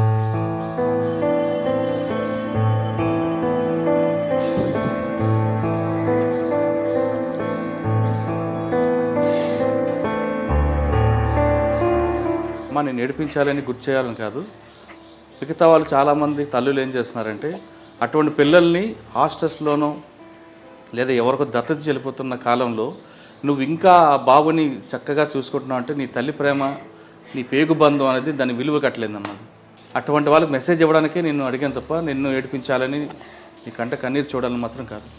చాలామంది తల్లిదండ్రులు ఏం చేస్తున్నారంటే ఇటువంటి పిల్లల్ని హాస్టల్స్లోనో లేదంటే వదిలిపెట్టి వెళ్ళిపోతుంటారు, అంత దుర్మార్గంగా ఉంటారు. కానీ నీకు ఆ పేగు బంధం విలువ తెలుసు కాబట్టి పేదరికం అడ్డు ఉన్నా నీ పేగు బంధం ముందు ఆ పేదరికం ఓడిపోయింది, అవునా కాదు? మీకు అప్పుడు కష్టాలు ఉండినా నీకు నా కొడుకు పోషించగలన నమ్మకం తండ్రికి ఉంది కాబట్టి అటువంటి కష్టాల్లో కూడా అటువంటి అబ్బాయిని మీరు సాగుతూ వచ్చారు, అవునా? బాబుకి నేను కిడ్నీలో స్టోన్స్ వచ్చినాయి సార్, 9th మంత్లో చెకప్ కోసమని హాస్పిటల్కి వెళ్ళాను. వెళ్తే అన్ఎక్స్పెక్టెడ్గా సిజేరియన్ చేయాలి, పెయిన్స్ వచ్చేస్తున్నాయి అని చెప్పేసి బాబుని సిజేరియన్ చేసేసారు. బాబు పుట్టాడు, నాకు ఎనిస్థీషియా కొంచెం లైట్ వినిపిస్తుంది, బాబు బతకడం కష్టమే అయ్యి అని చెప్పేసి వాళ్ళు అంటున్నారు. బాబు సౌండ్ అయితే విన్నాను నేను, ఫస్ట్ ఏడుపు వినపడగానే ఓకే అనుకున్నాను. కాకపోతే నా మనసులో ఎప్పుడు బాబు కొంచెం వైట్గా నాలాగే ఉండాలని కోరుకునేదాన్ని, ఇంకేం కోరుకోలేదు. కానీ అంటే ఆయనలో ఉండకూడదన్నా, వైట్గా ఉండాలి అనుకునేదాన్ని. ఇంకా బాబు పుట్టాడు, బాబు అని అయితే నేనేమి ఎక్స్పెక్టేషన్స్ పెట్టుకోలేదు సార్, అయితే వైట్గా ఉండాలని మాత్రం అనుకునేదాన్ని. ఇంకా బాబు పుట్టాడు, బతుకుతాడా లేడా ఏంటి ఎలా ఉన్నాడు, మీరు అసలు స్కాన్లు తీసారని చెప్పేసి ఎనిస్థీషియా డాక్టర్ గారు మేడంని అడుగుతున్నారు, నాకు సిజేరియన్ చేసిన మేడంని. అయితే నేను చేశాను, స్కాన్లు కూడా 4-5 తీసాను, నాకైతే ఏ ప్రాబ్లం కనిపించలేదు అంటే అసలు ఫేస్ తీసినట్టు ఏ స్కానింగ్లోనూ లేదు, అసలు ఎక్కడ తీసామని చెప్పేసి వాళ్ళ మధ్య చిన్న ఆర్గ్యూ జరుగుతుంది. ఇంకా నేను పడుకున్నాను, ఇక తర్వాత ఏం జరిగిందో నాకు వినిపించలేదు. ఆఫ్టర్ 2-3 డేస్ తర్వాత నాకు అది హాస్పిటల్లో డే ఎప్పుడో నైట్ ఎప్పుడో కూడా నాకు అర్థం అవ్వలేదు, ఫుల్ ఫీవర్ వచ్చేసింది. అమ్మ నాన్న సారు బాబుని తీసుకొని విజయవాడ వెళ్ళిపోయిన విషయం కూడా నాకు తెలీదు. ఆఫ్టర్ 3 డేస్ తర్వాత అమ్మ వాళ్ళు నాకు అక్కడి నుంచి కాల్ చేశారు, బాబుని హాస్పిటల్ ఇవ్వమని చాలామంది ఫోర్స్ చేస్తున్నారు, సునీల్ని సార్ ఏమో ఏడుస్తున్నారు. అప్పుడు కూడా సారే అనేవాళ్ళం మేము, సార్ నార్మల్గా స్కూల్లో అలా చెప్తారు కదా, అయితే సార్ని బాగా ఫోర్స్ చేస్తున్నారు, సార్ ఏమో ఏడుస్తున్నారు, ఏం చెప్పట్లేదు సమాధానం, అందరూ మీరు చాలా ఇబ్బంది పడతారు, ఏదన్నా ఒక అనాథాశ్రమంలో ఇచ్చేసేయండి, మీకు చిన్న ఏజ్లో మ్యారేజ్ అయిపోయింది, నాది అప్పుడు ఇంటర్మీడియట్ కంప్లీట్ అయిపోయింది సార్, అయితే చిన్న ఏజ్లో మ్యారేజ్ అయిపోయింది, మీరు ఆ బాబుని హ్యాండిల్ చేయడం వల్ల మీ పర్సనల్ లైఫ్కి కూడా చాలా ఇబ్బంది అయిపోయింది అని చెప్పేసి అన్నారు. సీక్రెట్గా చేశారు నాకు అమ్మ నాని ఫోను, ఇలా ఇవ్వాలంటున్నారు, బాగా ఫోర్స్ చేస్తున్నారు అంటే నేను చెప్పాను, ఏమైంది అసలు బాబుకి అని అడిగినప్పుడు కొంచెం ఫేస్ మీద మజిల్లాగా ఫామ్ అయిందని చెప్పేసి అన్నారు, కళ్ళు లేవు అవన్నీ ఏం చెప్పలేదు అమ్మ నాన్నకు అనేసి, అమ్మ మీరైతే తీసుకొని రండి, ఒకవేళ ఆ బాబుని అక్కడ ఇచ్చేస్తే మాత్రం సీసీ కెమెరాలు ఇవన్నీ ఉంటాయి కదా ఆ హాస్పిటల్లో, అందరి మీద కేసు పెడతాను నేను, ఎవరు ఇచ్చినా కానీ. ఆ హాస్పిటల్లో ఎవరు అక్కడ ఇక్కడ బాబు ఎలా ఉన్నాడనేది మనకి ప్రూఫ్స్ ఉంటాయి కాబట్టి నేను పెడతాను అని చెప్పేసి అన్నాను. అలా ఏమంటలేదు, సార్ అయితే ఏడుస్తున్నారు, అన్నం కానీ వాటర్ ఇంతవరకు 3 days అయినా ఏం తాగట్లేదు అని చెప్పేసి అమ్మ అన్నారు. తీసుకొని వచ్చేసారు ఇంటికి. తీసుకొని రాగానే ఫస్ట్ టైం హాస్పిటల్కి తీసుకొని వచ్చారు. నేను బెడ్ మీద ఉంటే నా పక్కన పడుకోబెట్టారు. అసలు ఏంటి ఏం అర్థం కాలేదు నాకు, ఫేస్ ఎక్కడ ఉంది ఏంటి, ఇట్లా పడుకోబెట్టారు. తీసుకొచ్చి చెయ్యి చూశాను, బాగా ప్యూర్ వైట్గా ఉంది. అబ్బాయి ఇంత వైట్గా ఉన్నాడని హ్యాపీ ఫీల్ అయ్యే లోపల ఫేస్ చూశాను. చూడగానే బ్లైండ్ అనేది ఉన్నా కానీ లైవ్లో చూసింది బాబుని ఫస్ట్ టైం. బ్లైండ్ అంటే ఇలా ఉంటారు, అసలు కళ్ళు కనిపించట్లేదు ఏందని చూశాను. ఐ ఫార్మేషన్ లేదన్నారు.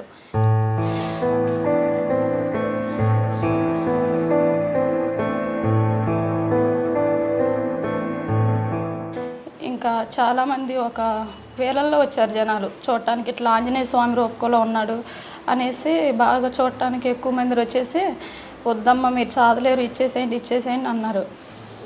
ఇంకా సార్ని రూమ్లో పిలిచి అడిగాను, మీకు బాబు కావాలా వద్దా అని అడిగాను.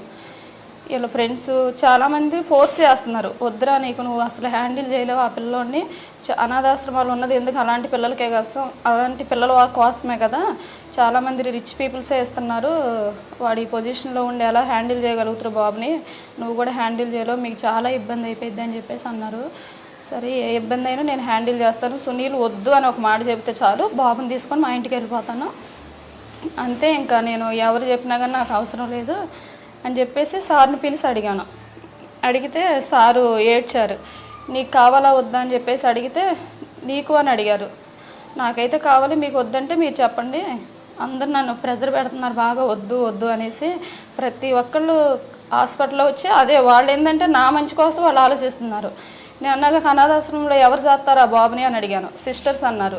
వాళ్ళు ఎవరు ఆ సిస్టర్స్ డబ్బులు తీసుకొని ఒక కళ్ళు లేని పిల్లోడిని వాళ్ళే అలా చేస్తుంటే కన్న తల్లిని నేను చదువుకోలేనా అని చెప్పేసి నేను అన్నాను సార్. అన్న తర్వాత ఇంకా ఒక 1 week 10 days 2 months దాకా బాగా ప్రెజర్ చేశారు. ఇంకా నేను మాట్లాడటం మానేశాను జనాలతో. ఇంకా ఏదేమైనా కానీ నా బాబుని నా వైపుని నేను చూసుకుంటా అని చెప్పేసి సార్ ఇంకా ఈ టాపిక్ ఎవరు తేవద్దని చెప్పి డిశ్చార్జ్ రోజు సార్ గట్టిగా చెప్పేశారు రిలేటివ్స్ అందరికీ. చెప్పేసి ఇంకా బాబుని తీసుకొని వెళ్ళిపోయాం. వెళ్ళిపోగానే ఊర్లో ఇంటికి అందరూ వచ్చేస్తున్నారు ఇంకా బాబుని చూడటానికి. ఇలా కళ్ళు లేవు, అసలు అబ్బాయి ఈ అమ్మాయిని ఉంచుకుంటాడా వదిలేస్తాడా అన్నట్టుగా ఒక విధంగా చూడటం అంత డిఫరెంట్గా. ఇక వాళ్ళు అసలే పేదవాళ్ళు, వాళ్ళకి తినడానికి కూడా కొంచెం కష్టంగా ఉంది. ఇందులోని ఈ మ్యారేజ్ చేసుకొని ఈ సంబంధం ఇవ్వటం కూడా చాలామందికి ఇష్టం లేదు. ఆర్టీసీ డ్రైవర్ అయ్యి ఉండి ఇంత ఇలాంటి సంబంధం ఎందుకు ఇస్తున్నారు అన్నట్టుగా జనాలు కొంచెం థింకింగ్ అలా. ఇక తర్వాత అయితే నేను గట్టిగా చెప్పాను, సార్ నా బాబు నా ఇష్టం, నేను చదువుకుంటాను, ఎవరు వద్దన్నా కానీ సార్కి కూడా చెప్పేశాను, మీకు వద్దన్నా చెప్పండి నేను ఒక్కదాన్ని చూసుకుంటాను అన్నాను. సారే ఇంకా అప్పటి నుంచి అలాగా అన్ని జాగ్రత్తగా చూసుకుంటూ వస్తున్నావు. కానీ అప్పుడప్పుడు అనిపించిందా ఆడిని చూడాలి, ఆడ అమ్మ అని పిల్లాలి అని? కరెంటు పోయినప్పుడు తప్ప ఆ ఫీలింగ్ నాకు ఎప్పుడు అనిపించదు సార్. కరెంటు పోయినప్పుడే నాకు రాహుల్ ఎంత బాధపడుతున్నాడా అనిపించింది. అది సడన్గా మనం నైట్ 8-9 o'clock అప్పుడు ఏదైనా మూవీస్ వస్తున్నా కానీ ఇలా ఉంటే రాహుల్ కూడా బ్రైట్గా ఇంట్లో అలా తిరుగుతుంటే రాహుల్ కూడా మనతో ఈక్వల్గా అనిపిస్తాడు బాబు. కాకపోతే కరెంటు పోయినప్పుడు నాకు అప్పుడు ఆ ఫీలింగ్ కలిగిద్ది. 24 hours ఇదే ఫీలింగ్లో ఉంటాడు, అసలు ఏం కనిపించదు, కలర్స్ కనిపించదు. అప్పటి నుంచి దేవుడిని నమ్మటం కూడా మానేశాను. నా బిడ్డే నాకు దేవుడు అనేసి. ఏ పాపం తెలీదు, తప్పు తెలీదు, అబద్ధం చెప్పడు, ఆశపడడు, అసలు ఎలాంటి బ్యాడ్ ఒపీనియన్స్ ఉండవు. కనిపించిన దేవుడికి పూజలు చేయటం కంటే నా కొడుకే నేను ఎక్కడికి వెళ్ళినా కానీ కాళ్ళకి నమస్కారం చేసుకొని వెళ్తా సార్ బాబుకి. అది సక్సెస్ అయిపోయింది. నెల పొడుపు రోజు కూడా నేను అప్పుడు దేవుడి ముఖం చూసేవాడిని. నేను ఎక్కువ శివ భక్తురాలను సార్. అమ్మ వాళ్ళు హిందూస్, సార్ వాళ్ళు కొంచెం క్రిస్టియన్స్. అట్లా ఇక బాబు మీద ఆ ప్రేమ వల్ల ఏ మతాన్ని నమ్మట్లేదు, అన్ని మతాలు ఈక్వల్గా పూజించేదాన్ని. కాకపోతే ఇప్పుడు నాకు దేవుడు నా బిడ్డ అనేసి బాబుకే చెప్తాను. కాకపోతే సార్ కాళ్ళకు మాత్రం నమస్కారం చేయాలి సార్. ఇలాంటి ఫాదర్ దొరకటం కూడా చాలా కష్టం పిల్లలకి. ఇప్పుడు నార్మల్గా అమ్మాయి పుట్టిందంటేనే వదిలేస్తున్నారు. కాకపోతే నేను ఇప్పుడు ఇల్లు షిఫ్టింగ్ అంటే ఫస్ట్ గేదె పాలు ఎక్కడ దొరుకుతాయి అని చెప్పేసి బాబు కోసం పాలు అన్నీ సమస్తం సెర్లాకులు ఫుడ్ 1 మంత్కి సరిపడా పెద్ద స్టోర్ పెడతారు, ప్యాంపర్స్. అసలు టెన్షన్ అనేది ఇక లేదు బాబు విషయంలో. అచ్చా. కాదమ్మా, ఇప్పుడు మిమ్మల్ని దగ్గరకు వస్తే గుర్తుపడతాడా లేదంటే? పిలిస్తే వస్తాడు సార్. రాహుల్ కమాన్ అనగానే వచ్చేస్తాడు. ఆయనకు ఆమె కావాలన్నా కానీ అన్నాన్ని ఆమని ఆయనకు అలవాటు సార్. అన్నం అన్నా కానీ వచ్చేస్తాడు. మిల్క్ కావాలన్నా వచ్చి చెప్తాడు, వాష్రూమ్ చెప్తాడు. వేరే వాళ్ళకి ఎవరికి చెప్పడు, ఇంకా అమ్మకి నాకే. అంటే మీ ఇద్దరిలో ఎవరో ఒకరు ఆయనతో ఖచ్చితంగా ఉండాల్సిందే. అచ్చా. సరే, మీ ఇప్పుడు అప్పుడున్న కష్టం అలాగ ఉండేది మీకు. ఆయన ఇచ్చిన జీతమే కుటుంబం గడిచే టైంలో కూడా పేదరికంలో ఉన్న ఈ పేగుబంధం గట్టిది కాబట్టి పేదరికాన్ని ఓడిపోయింది, సిగ్గుతో వెళ్ళిపోయింది. తర్వాత ఆయన పోలీస్ ఆఫీసర్ అయ్యారు.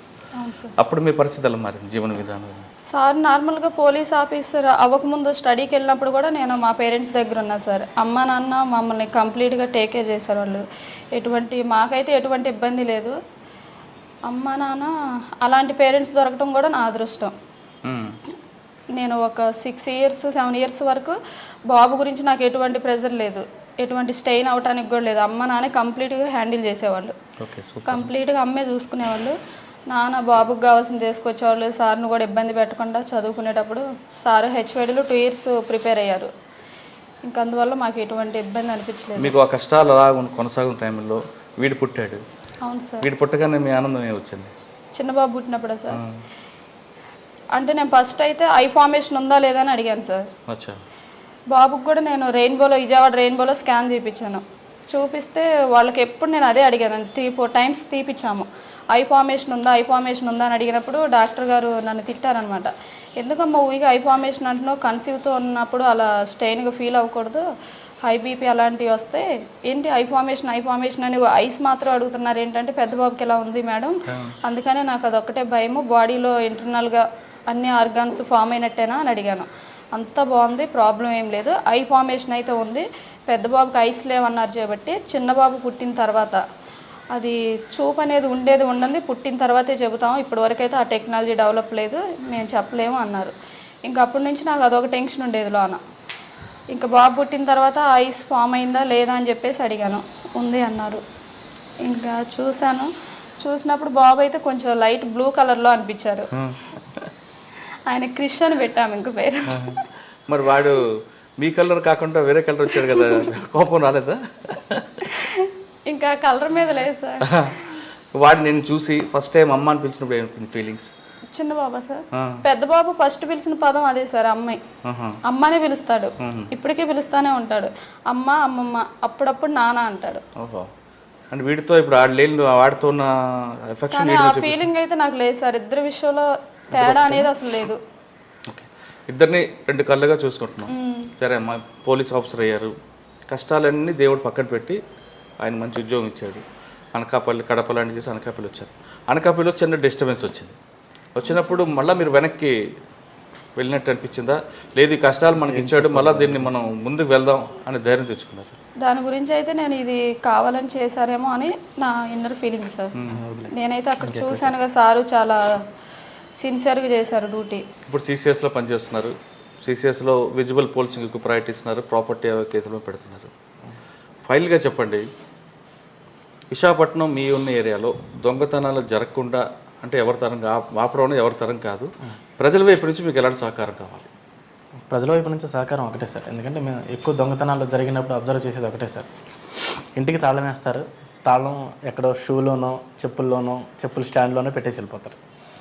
ముందు పిల్లొచ్చుకొని పెట్టేవారు కదా, ఇప్పుడు మానేశారా? సార్.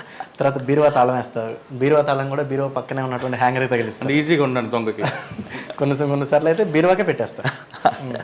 ఇట్లా పెట్టేయడం వల్ల వాళ్ళకు కూడా చాలా ఈజీ అయిపోతుంది. ఎందుకంటే దొంగలకి తెలుస్తూ ఉంటుంది ఎక్కడ నార్మల్గా జనాలు టెండెన్సీ తాళాలు పెట్టే టెండెన్సీ ఒకటి తెలుస్తూ ఉంటుంది. తర్వాత రెండోది, ఎవరన్నా ఇప్పుడు అదే ఏరియాలకి సంబంధించిన దొంగలు కానీ లేదంటే పలానా వ్యక్తి ఇంట్లో దొంగతనం చేయాలని టార్గెటెడ్ దొంగలు ఉంటారు సార్. ఈ టార్గెటెడ్ దొంగలకి మనోళ్ళు ఏం చేస్తారంటే వాట్సాప్లోనో ఫేస్బుక్లో ఎప్పటికో తిరుపతి వెళ్తారు. తిరుపతి వెళ్ళి అక్కడి నుంచి స్టేటస్ పెడతారు గుండు కొట్టించుకొని. ఇప్పుడు తెలిసిన దొంగ చూస్తారు స్టేటస్, లేరా తిరుపతిలో ఉన్నారా, అయితే ఇంటికి వెళ్ళొచ్చు అంటే ఇట్లా జనాలు ఇన్ఫర్మేషన్స్ ఇస్తూ ఉంటారు సార్. అదొకటి కొంచెం అవి తగ్గించుకుంటే బాగుంటుంది. తర్వాత సేఫ్టీ అంటే కొంచెం ఎక్కువ ల్యాక్స్ ఆఫ్ అమౌంట్ ఉన్నప్పుడు లాకర్స్ యూజ్ చేసుకుంటే బాగుంటుంది. తర్వాత మేము చెప్తున్నాం సార్, ఎప్పుడైనా సరే ఊరు వెళ్ళినప్పుడు లాక్డ్ హౌస్ మానిటరింగ్ సిస్టమ్ అని చెప్పేసి పోలీస్ డిపార్ట్మెంట్ మేమే ఇంట్లో సీసీ కెమెరా పెట్టేస్తాం. మీరు ఎప్పుడైనా ఒక వారం ఊరు వెళ్తున్నారు, మాకు చెప్తే కన్సర్న్ ఎస్హెచ్ఓకి చెప్తే అక్కడ ఒక సీసీ కెమెరా మీ ఇంట్లో పెట్టేస్తాం. మీ ఇంట్లో పెట్టేసి ఆ సీసీ కెమెరాను మా కంట్రోల్ రూమ్లో చూస్తూ ఉంటాం. చూసినప్పుడు మీ ఇంట్లోకి మీరు కాకుండా ఎవరు వచ్చినా మాకు ఆ సీసీ కెమెరాలో కనపడుతూ ఉంటుంది. దొంగ వచ్చాడంటే కనుక ఇమీడియట్గా అక్కడ ఉన్నటువంటి ఎవరైతే బ్లూ కోల్స్ రక్షక తిరుగుతూ ఉంటాయో వాళ్ళని మేము అలర్ట్ చేస్తాం, వాళ్ళు ఇమీడియట్గా వెళ్ళిపోతారు. జనాలు అది కూడా చేయట్లేదు సార్. మాకు ఇన్ఫర్మేషన్ ఏంటమ్మా, ఎప్పుడన్నా ఊరు వెళ్ళేటప్పుడు మీ ఇంట్లో వాల్యుబుల్ వస్తువులు పెట్టుకున్నప్పుడు కంపల్సరీ ఇన్ఫర్మేషన్ ఇస్తే మేము ఇంట్లో సీసీ కెమెరా ఫిక్స్ చేస్తాం. టెంపరీ సీసీ కెమెరా ఉంటాం. మళ్ళీ వచ్చాక మేము అది తీసేసుకుంటాం. అంటే రెంట్ బేస్లో అండి లేదా ఫ్రీగా? ఫ్రీనే సార్, అది రెంట్ బేస్ ఏం కావచ్చు. ఫ్రీగా చేసేసి మేము లాక్డ్ హౌస్ మానిటరింగ్ సిస్టమ్ అని చెప్పారు. తర్వాత సిపి గారి యొక్క మానిటరింగ్ అనేది చాలా హై లెవెల్లో ఉంటుంది సార్. అంటే హై లెవెల్ అనేదానికంటే గ్రాస్ రూట్ లెవెల్లో ఉంటుంది. అంటే అసలు ఒక మనిషి నైట్ తిరుగుతున్నాడంటే ఇన్ డీటెయిల్గా అడుగుతారు. అసలు ఎవరు, ఎందుకు తిరుగుతున్నారు, ఈ టైంలో ఏం పని అతనికి, ఇంతకుముందు ఏమైనా అఫెన్సెస్ ఉన్నాయా, ఒక ఫింగర్ ప్రింట్స్ అన్ని చెక్ చేశారా, అతను CCTNS అని చెప్పేసి ఉంటుంది సార్. మనకి ఎవరిదైనా కేసులు ఉంటే కనుక దాంట్లో తెలుస్తూ ఉంటుంది. అందులో డేటా వెరిఫై చేశారా, అతను ఆ టైంకు ఎందుకు వచ్చాడు, ఒక రీజన్ చెప్పాడంటే సార్ నేను పలానా కార్ డ్రైవర్ని, పలానా వ్యక్తి దగ్గర కార్ డ్రైవింగ్ చేస్తూ నేను వచ్చానని చెప్పేసి అంటే ఇమీడియట్గా ఆ కారు ఓనర్కి ఫోన్ చేయండి. ఫోన్ చేసేసి అతను నైట్ ఈ టైంలో ఎందుకు తిరుగుతున్నాడో కనుక్కోండి, డ్యూటీ నుంచే వస్తున్నాడా లేదంటే ఇంకేదన్నా మనకు అబద్ధం చెప్పాడు. అంటే అంత గ్రాస్ రూట్ లెవెల్లో సార్ మానిటర్ చేయడం అనేది నిజంగా ఎక్స్ట్రాడినరీ సార్. అది మాకు కూడా అంటే ఇన్ ఫ్యూచర్లో మేము కూడా మంచి ఆఫీసర్లుగా ఎదిగినప్పుడు ఇంత భయంకరమైన మానిటరింగ్ చేయాలా, ఇంత గ్రాస్ రూట్ లెవెల్కి, ఇంత మైక్రో లెవెల్కి వెళ్ళాలా అని చెప్పేసి త్రివిక్రమ్ వర్మ సార్ని చూసినప్పుడు, సిపి సార్ని చూసినప్పుడు నేనైతే అది నేర్చుకున్నాను సార్ దగ్గర నుంచి. విశాఖపట్నంలో దొంగతనాలు జరగకుండా ఉండాలంటే కేవలం పోలీసుల బాధ్యత కాదు, ప్రజలు కూడా బాధ్యత వహించాలంటున్నారు సునీల్ కుమార్ గారు. ఇది కేవలం పోలీసులు నెట్టకుండా మీ వంతుగా మీరు కొన్ని సూచనలు, పోలీసులు ఇచ్చిన సూచనలు కానీ పాటిస్తే దొంగతనాల నివారణ చాలా ఈజీగా ఉంటుందని చెప్తున్నారు. ఇక సునీల్ కుమార్ గారి దంపతుల విషయానికి వస్తే పేగుబంధం ముందు, అంటే కన్న తల్లి పేగుబంధం ముందు పేదరికం సిగ్గుతో తలదించుకొని పారిపోయింది. వికలాంగులు పుడితేనే హాస్టల్స్లో పెడుతున్న లేదా పుట్టిన బిడ్డని వెంటనే బొడ్డు కూడా కొయ్యకుండా చెట్టు పొదల మధ్యన పారేస్తున్న ఈ కాలంలో పుట్టిన బిడ్డ వికలాంగుడు కాదు, మానసిక వికలాంగుడు అని తెలిసిన కూడా ఆ తల్లిదండ్రులు పేదరికం పక్కన పెట్టి వాళ్ళిద్దరిని ఇప్పటికీ సాగుతున్నారు. ఏ హాస్టల్లోనో ఏ అనాథాశ్రమంలో ఇవ్వకుండా. ప్రతి తల్లిదండ్రులు శ్యామల గారిని ఒక రోల్ మోడల్గా ఎంచుకోవాలనేదే మా ప్రధాన ఉద్దేశం. ఇది ఈ వారం సునీల్ కుమార్ గారు, శ్యామల గారు ఎక్స్క్లూజివ్ ఇంటర్వ్యూ. వచ్చే వారం మరొక ఇష్టం మళ్ళీ కలుద్దాం. అంతవరకు నమస్తే. మనకి మరొకసారి అంత గ్రేట్ మీరు.